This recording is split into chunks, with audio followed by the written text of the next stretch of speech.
Hey folks, it's Nick Granville. So Lydian mode. Lydian's one of my favourite scales. I use this all the time. It's a beautiful sound, isn't it? It's an interesting thing. When I work with students, often I'll play like a chord, or play a major chord of some sort, and I'll say to them, play me the major scale, and they go,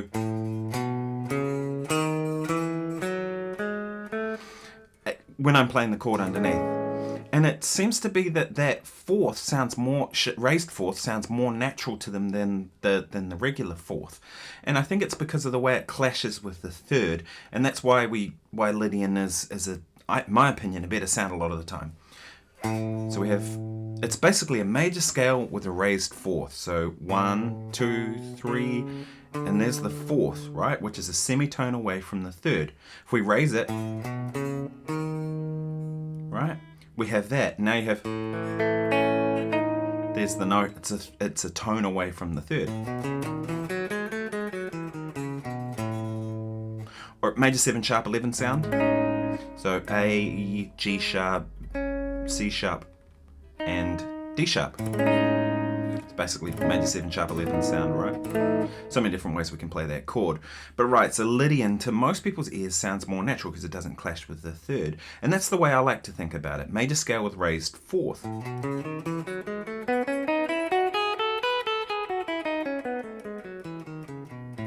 Is the main shape you would use. So A, B, C sharp, D sharp, E, F sharp, G sharp, and A. And then we do the same thing up an octave. And I'm going through these quickly, but you can slow it down in YouTube, you can zoom in on your phone, whatever you need to do to be able to see these closer. They're all available online. Check them out. Right, now when I was taught these, I was taught, G major equals A Dorian equals B Phrygian equals C Lydian, that kind of way of thinking about the Lydian mode. I always hated that. To me, that made no sense. Like, why am I comparing C Lydian and G major? I mean, I know C Lydian comes from G major, but it wasn't a useful approach, because to me it's like one's in the key of C and one's in the key of G. The real comparison comes when you compare G major and G Lydian. I'll put it back in A, it probably makes more sense. And then, so what I would urge you to do is to learn your major scale and then just raise the fourth, right? In every place that you know your major scale. If you know the 5 shapes, great, do that. Now the thing is, I don't really particularly like scale approach to soloing. To me, it's not a very musical way of playing solos. These are just tools, like a screwdriver is a tool for a builder or a plumber or whatever. They're just tools. So use the tool and then make music, which is about making melodies, right? And the thing with that,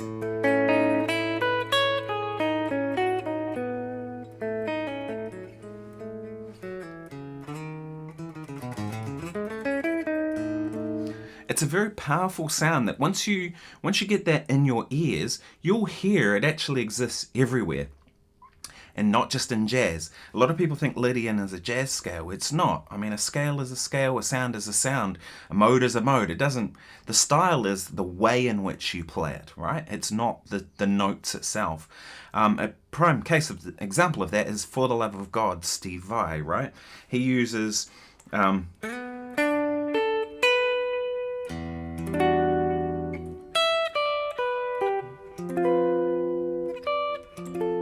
that's the melody, right? And the second chord is F major with a B natural against it, the Lydian note, right? And he uses that throughout that song. It's really not F major. Now the F major is out of key because E minor would normally be an F sharp, wouldn't it?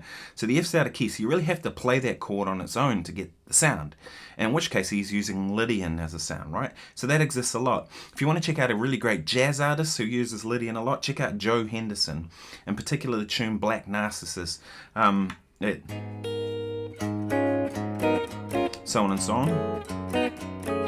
And then we get to the B section, and it's E flat major 7 sharp 11 to F major 7 sharp 11, B flat major 7 sharp 11. So you can't play one key. You've got to go between all those chords in each key.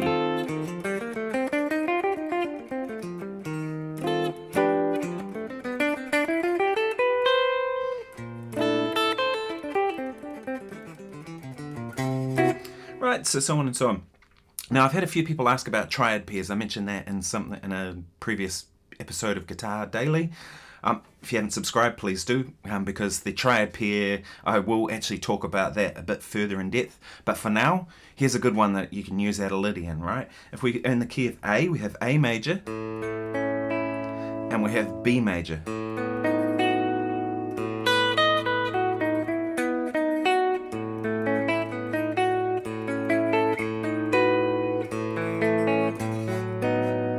Right, that's a really good one that you can use. There's a triad pair straight away. A major and B major over an A major chord. There's your triad pair to explore for now. Another one that's useful. So while I was saying before, that way of explaining a Lydian scale as being, derivative of another major scale wasn't overly useful to me to start with, and probably not for most people. There is a use to thinking like that. And I find it when it comes to chords.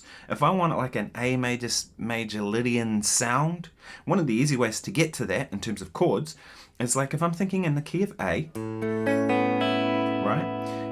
It would be A Lydian would be derivative of E major, right? It comes same set of notes. It's not E major. We're in the key of A, but you get the idea.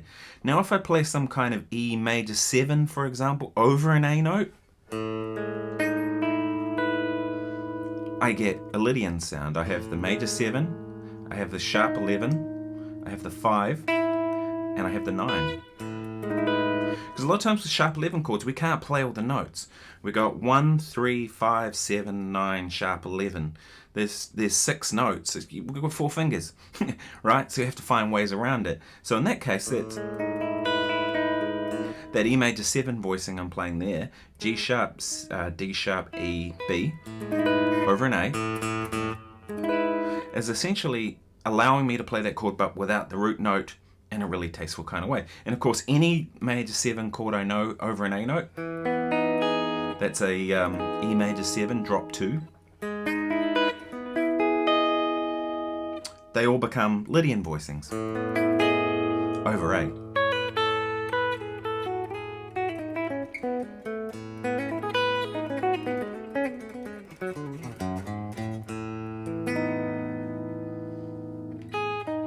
Of course, you can do the same thing with arpeggios as well, but to me it's like, I only really ever use that when it comes to chords, that way of thinking. For me, I'd rather think major scale with a raised 4th, and then, all my major scale shapes I already know, and I just have to, wherever the 4th is, I just raise that by a semitone, and that works really well for me. So that's kind of a quick look at Lydian. If you haven't subscribed, please do. And thanks so much for everybody who's watching. I've got a video coming tomorrow that's going to be a look at all the overdrive pedals I have at the moment, bar one. There's one I can't talk about. I have a pre-release version of a pedal that hasn't come out yet, which I'm checking out, and so far I really dig it. Could be my favorite overdrive pedal for one certain thing, but I'll talk about that in due course. But there are some pedals I can talk about, and of course I've got my collection, so I'll show you all my collection tomorrow and kind of why I have all these different overdrive pedals, because it's an obsession, but it's an obsession for a reason. I'll talk about that tomorrow. And then the next day I'm going to do a Q&A, so if you have any questions you want me to answer in the Q&A, let me know. I've been saving everybody's questions, so I will answer them on Monday New Zealand time. Anyway, thanks so much for watching. My name's Nick Granville.